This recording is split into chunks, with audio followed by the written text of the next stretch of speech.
Welcome back. This is Ron again with Stay Sharp. We're going to do another sharpness evaluation under the microscope and with the sharpness tester, and then we'll go through the sharpening regimen for this head. This is another alien head. I just did the alien single bevels. If you check back on the channel, you're going to see that sharpening video. Here again, we've got a rather choppy, chattery edge. You can actually feel it with your fingernail. I don't know if it's by design or what, but all the edges have that.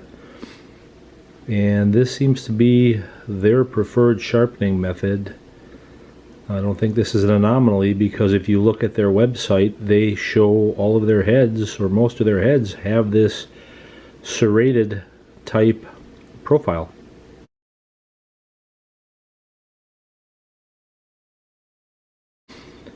This one is going to definitely need some work. I can see some issues. The tip itself is rather blunted and has a little bit of a hook to it, and I don't know if that's from shipping or part of the manufacturing process. You can see some nicking in the blade, certainly through here. But we will put it through the sharpness tester. We'll put it under the microscope, try to find some places on the blade that aren't too dinged up, even though this is a new head. Get a sharpness reading before we go through the process of sharpening it. Stay tuned. Before we disassemble the head, let's get a weight on it. This is a 125 grain, and it's coming in at 126.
Now you've seen the sharpness under the microscope, and it looked pretty choppy. I don't know what's going on with that tip. I don't think they meant for it to be busted off.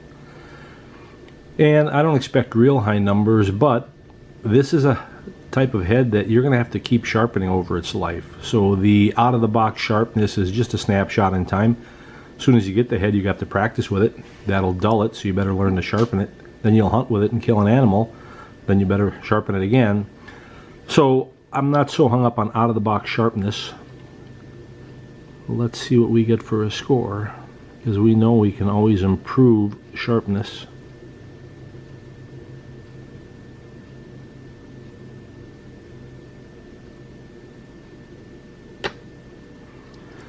Yeah, that's about what I expected. Let's fix that.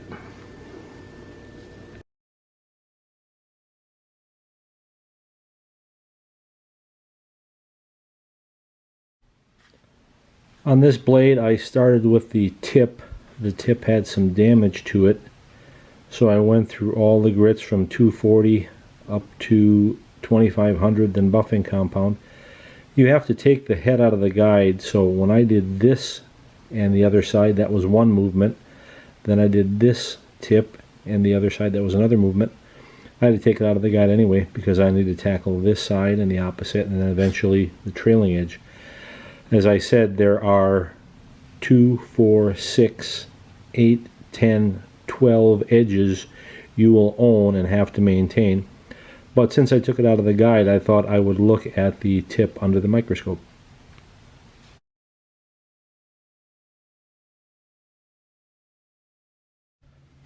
If you've watched any of my other sharpening videos, and if you haven't, why not, I usually stop at about 800 grit and talk about the burr. This time I'm stopping at 1200.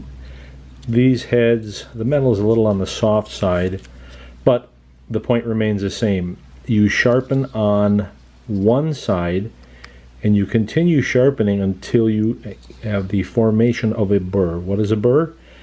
A small amount of rolled over metal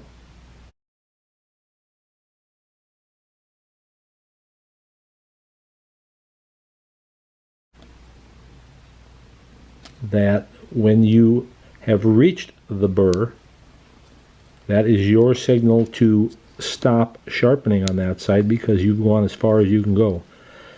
If you can't feel the burr, a small piece of post-it note running along the edge. Now, as I said, this metal is a little bit softer, so I can feel the burr. On the other side, there'll be no burr. That's the side I was sharpening on, so the paper slides right off that edge. The burr is always formed on the opposite side of what you are sharpening. The burr is a rolled over flag of metal. The softer the metal, the larger the burr. And when you roll that burr over, that's your signal to tell you, hey, flip it over now and start sharpening on the other side. You'll break off that burr initially, and you'll keep going until you achieve a burr on the other side. 2 burrs with a particular grit is your signal to be done with that grit. Now I'm at a position change. I need to move the blade to the next position, but here's a look at where we are right now. Here's the trailing edge and the factory grind. I don't know. I don't see a lot of value in trailing edge sharpness. Certainly it makes it easier to pull out of a target, but what is your thought on sharpening these trailing edges? Leave me a comment below.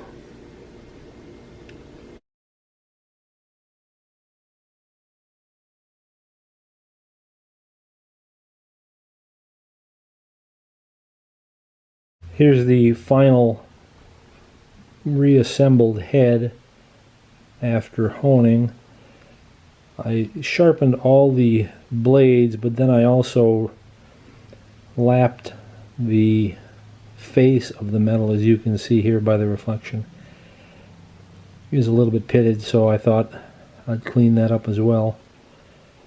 The steel, after looking online, appears to be a Rockwell 52, so it's soft enough that sandpaper works, so it's easy to sharpen. It's easy to get a great edge on it, and that's certainly hard enough for hunting. But as you can see, I've gotten rid of all of those deep grind marks that were faceted, which were really dragging down the score. And we'll put it on the sharpness tester next to see how it scores, but that is after sharpening it with the gray guide.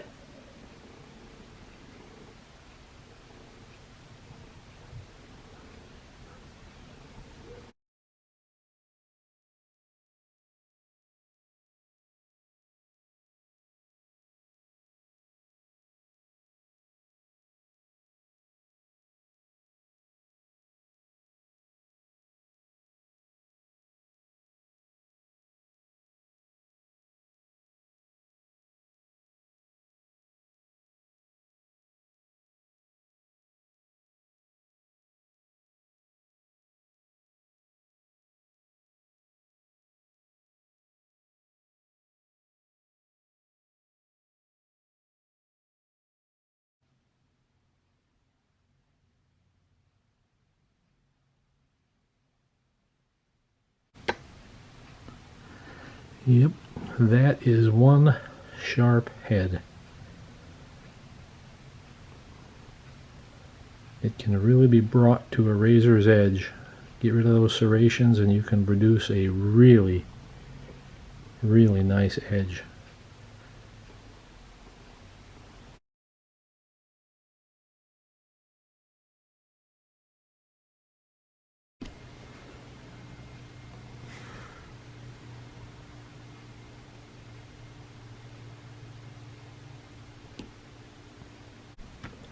The last step is getting a weight. Now that we've gone through this, we started out at 126. We're at 126, 124. I contend this scale is probably plus or minus 2 grains, 124. At any rate, if we took off 2 grains, that's about it, even with getting rid of those deep gouges and the tip issue. Sharpening doesn't remove a lot of material, so 2 grains, a lot of heads come in plus or minus 5 grains, so this is essentially nothing to take off. So there you have it. This alien double bevel broadhead came in pretty rough, but as with every head that I come across, we can definitely boost the lethality of that head by a magnitude by just giving it a little bit of attention. I know it would be pretty expensive for broadhead makers to put this sort of attention to heads, so these are resharpenable heads, so it's on you. Now this head has some carbon in it. I was able to get a magnet to stick to the blade despite it being stainless, and with the presence of carbon, that means it has the potential to rust. So either of these products would be just fine. I've had good luck with the Hornady One Shot or the WD-40 Specialist for corrosion resistance. Spray that on a rag, wipe it on the head. You've worked too hard to sharpen this head to let it rust. So thanks for watching.